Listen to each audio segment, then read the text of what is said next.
From Korea to Germany. From Alaska to Puerto Rico. All over the world, the United States Army is on the alert to defend our country, you, the American people, against aggression. This is The Big Picture, an official television report to the nation from the United States Army.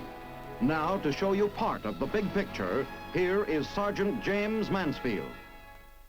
Today, The Big Picture is going to take you back in time, about 9 years to June 1944, a day when American combat infantry made history on the beaches of Normandy in France. It was D-Day, and the men of the Blue Badge were bringing the war to the enemy. You will see the buildup that made the invasion possible, and the convoy that brought our army across the channel. But before we take you back to D-Day, Colonel Quinn will review for you 5 points to keep in mind when thinking of the combat infantryman. Then later on, he will have an interesting story to tell you about his meeting with Hermann Goering, Hitler's air marshal. So now we take you to the office of Colonel William W. Quinn. How do you do, ladies and gentlemen? Before we see the invasion of Normandy, I'd like to review with you some of the points that we brought up last week. Some of the points that have to do with the infantryman and his weapon. There are 5 basic points that I'd like to discuss at this time. The first of these points has to do with the rifle itself and the man who carries it. We are theoretically, at least so-called, in a state of push-button warfare with atomic energy and in the atomic age. But the man with a rifle is still the basic instrument of combat. The place where he goes is the place where it has to be gone by men with rifles. It was true in the last war, and it's true in Korea today. No other element has been able to eliminate the enemy except the man with the rifle. The second of these points has to do with the capacity of the man himself and the requirement that he has to know 12 to 15 different weapons, and not only the basic rifle, machine guns, the mortars, recoilless rifles. He has to be a man of some intelligence. Further, that the next point, everything that we have in our defense effort is designed to assist this man in his forward progress wherever he goes. Basically, and the fourth point, there has been no system, no particular device yet created which can take and hold property or real estate except the man with a rifle.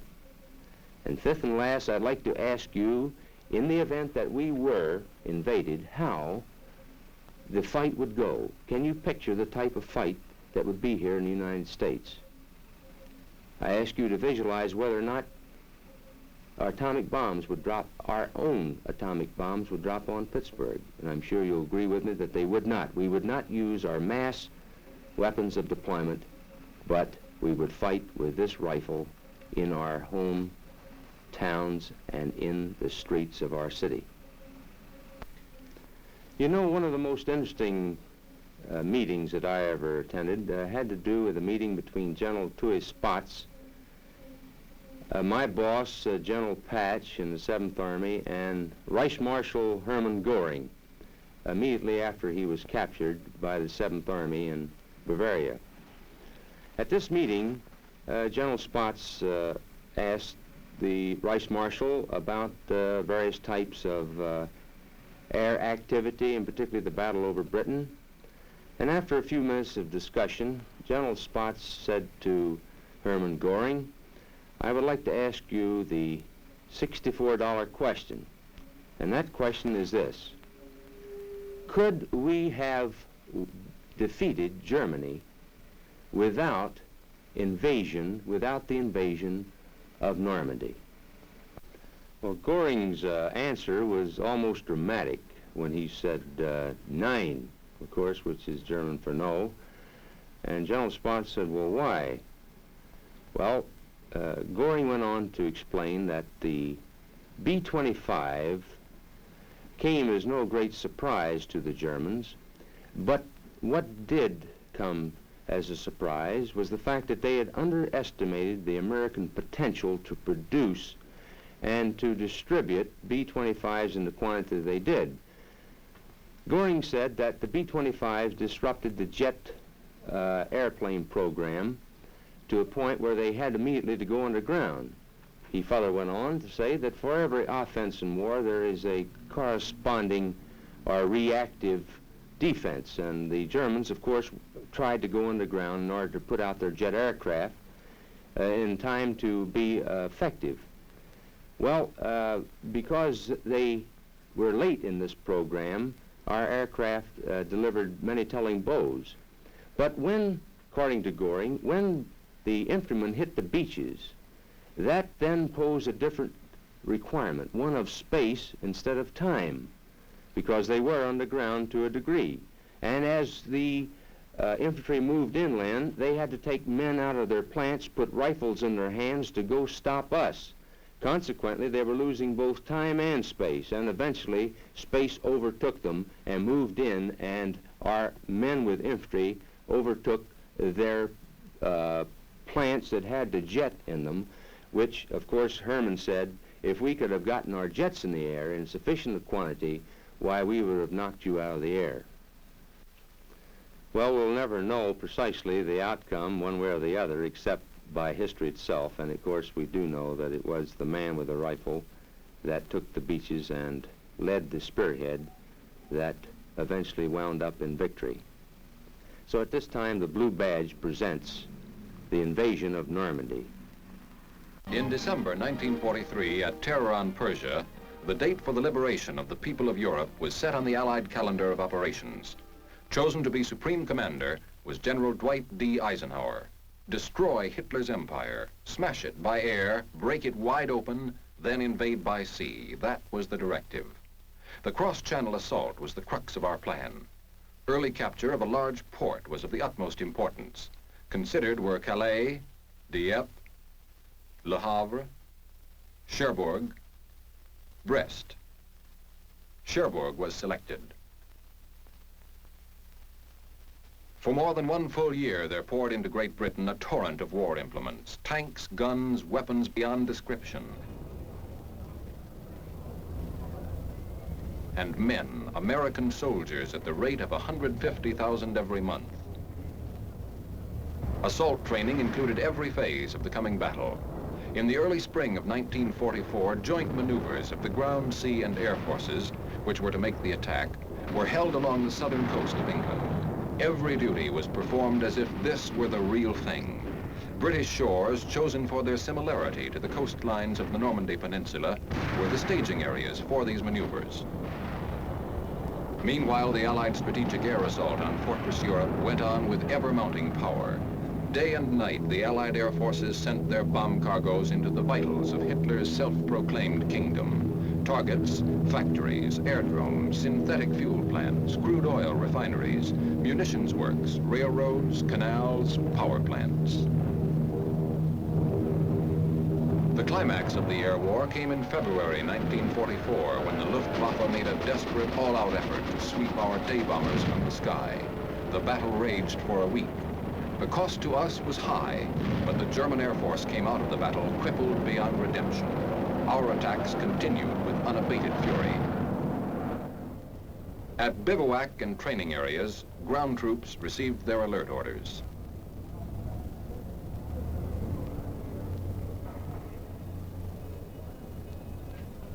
Men and equipment started to move. 65,000 men and 7,600 vehicles from bivouac areas all over Great Britain were moved to marshalling areas in southern England without a hitch. Highways were kept clear of all civilian traffic during this period.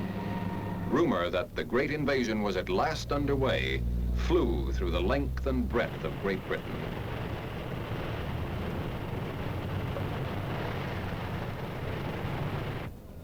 In the marshalling area, each man drew a new gas mask of the latest type,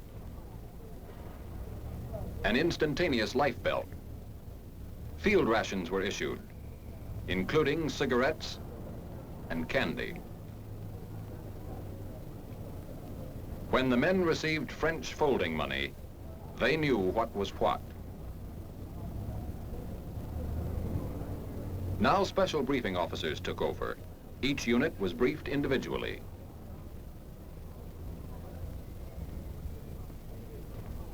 The movement of the initial invasion task force from the marshalling areas to the embarkation points in southeastern England began on 30 May 1944.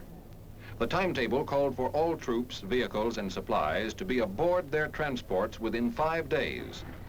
This transportation and embarkation schedule, so vital to the whole invasion plan, required the closest possible coordination of times of departure and arrival. The operation was executed with expert skill and efficiency. Morale was high. Toughened, skilled, easy under discipline, our men knew they were ready.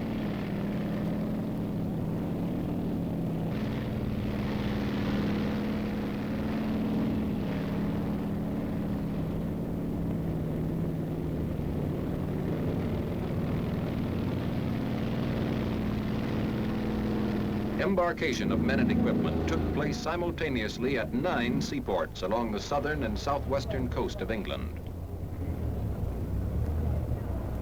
All vehicles and tanks were loaded backwards on LSTs and LCIs. Concrete and cobblestone embarkation lanes known as hards had been constructed to speed loading. All vehicles embarked with gas tanks filled and sufficient extra gas for 150 miles. And the foot soldier was on time and in place.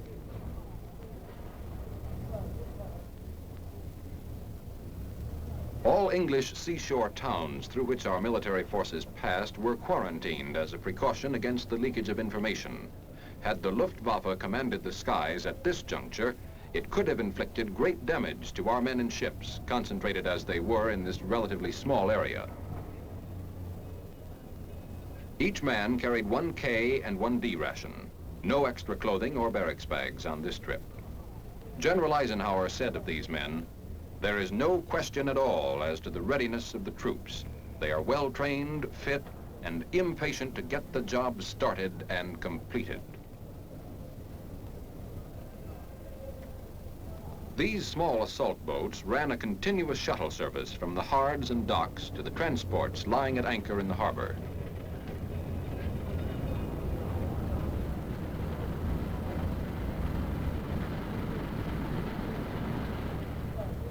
This shuttling was a necessary expedient because of the huge amount of men and equipment that had to be loaded in a 4-day period and the limited dock facilities available in the ports of southeast England. But every factor in this vast transportation problem had been envisaged and worked out in advance. The arithmetic of logistics, however, could not have clicked without the spirit of frictionless teamwork which prevailed among the staffs and men of the Army and Navy. The job was everybody's job. Army, Navy, Air Force.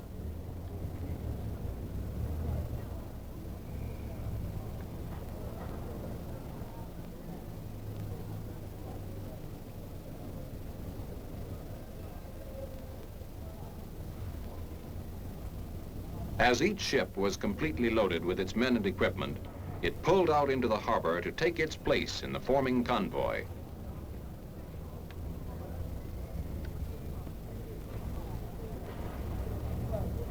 Aboard ship, the men sweated out the hours of waiting, each in his own way.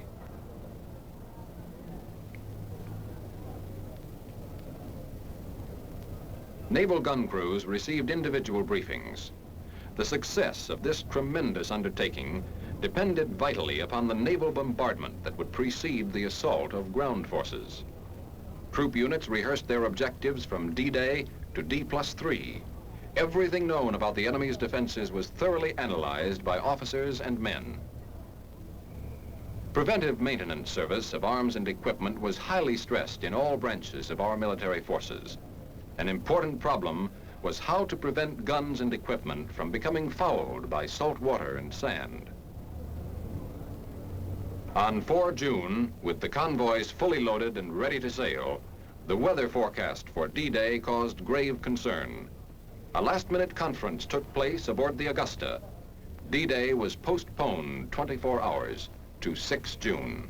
Airborne troops, the men who were to spearhead the invasion, had meanwhile been assembling at command departure points.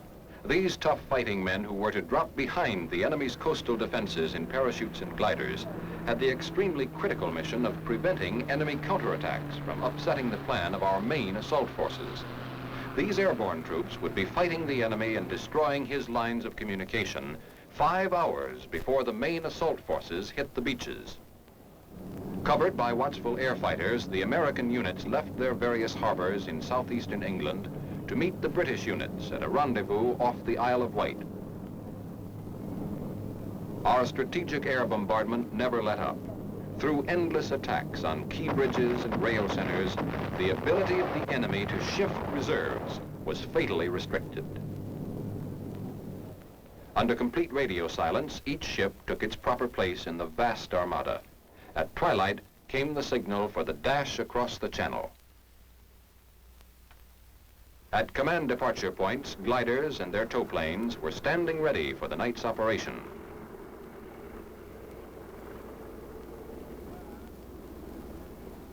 Speeds and altitudes were assigned to tow plane pilots, and glider pilots were given a final briefing on all that was known to our intelligence regarding the conditions likely to be found in the drop zones. Each unit's mission was clearly defined.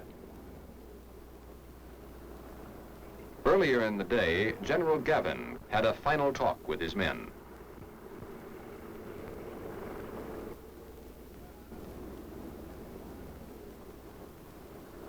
General Eisenhower paid a visit to the airborne infantry. These men were assigned to 6 Pathfinder units. Takeoff, 2,310 hours of D-1. Time for the airborne spearhead to get going. At more than a dozen fields, paratroopers filed out of hangars on schedule and marched to their planes. Each combat team carried adequate equipment to complete its mission independently, for it was recognized that a night drop into heavily defended enemy territory by such large forces was bound to create a wild state of confusion on both sides.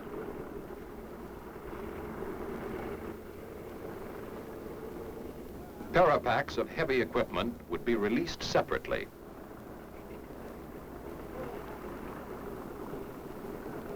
Gliders were loaded with equipment first. Each pilot checked his list of passengers.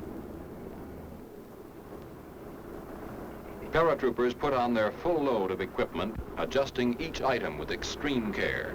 To hit the dirt just right with a full load of equipment is a highly specialized business.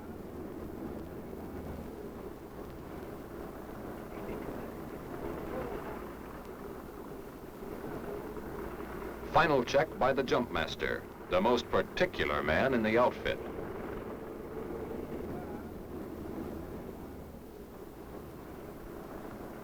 Paratroopers board their planes. Leg packs containing demolition supplies will be released by the men while in midair. Thus, each man will hit the dirt close to his pack. The success of the mission depended upon the rapid destruction of certain key enemy installations. The gliders take off. The heavily armed men in them, a short while before, had listened to a message from the Supreme Commander. You are about to embark on a great crusade. The eyes of the world are upon you, and the hopes and prayers of all liberty-loving people.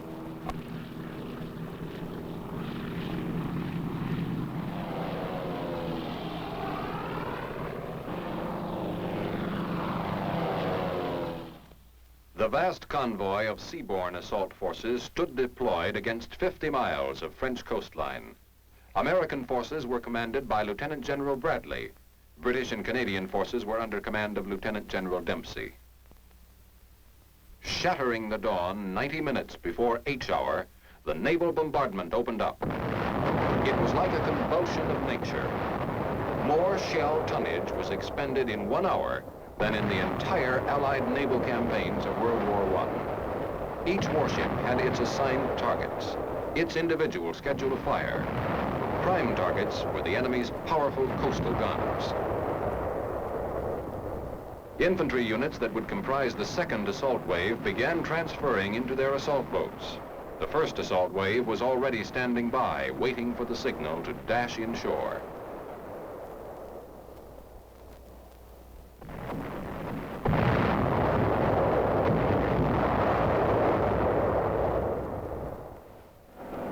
The last phase of air bombardment began at 0530, 1 hour before touchdown of the ground troops. Streams of heavy, medium, light, and fighter bombers crossed the channel in the most intensive airstrike of the entire assault operation. Objective, to isolate the battle area until we could consolidate our beachheads and begin the breakthrough. The big guns poured it on. Combat teams, each on a schedule, continued their unloading into assault boats. There would be little time between the first assault wave and the second.